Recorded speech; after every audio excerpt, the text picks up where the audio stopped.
Ekscentriniai pratimai esant medialiniam epikondilitui, golfo žaidėjo alkūniai. Pradinė padėtis.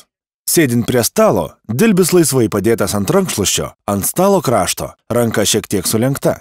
Delnas turi būti nukreiptas į viršų. Pratimas turi būti atliekamas su mažu svarmeniu, proporcingu jūsų jėgai. Vietoj svarmens galite naudoti nesunkius daiktus.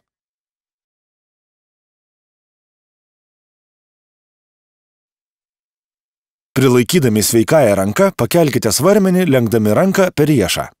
Riešą lėtai leiskite žemyn tol, kol pasieksite ribą. Taip atliksite ekscentrinį pratimą. Prilaikydami sveikąją ranką, grąžinkite riešą į pradinę padėtį.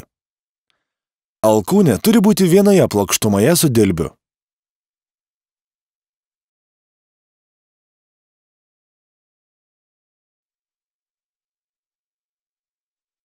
Šį pratimą taip pat galite atlikti naudojant elastinę juostą.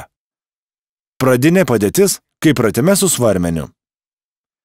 Elastinės juostos vieną galą prispauskite su pėda.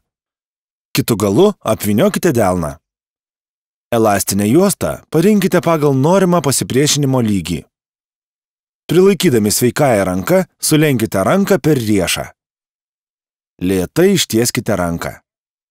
Jūsų dilbis turi būti lygus, nenukrypti į šalį.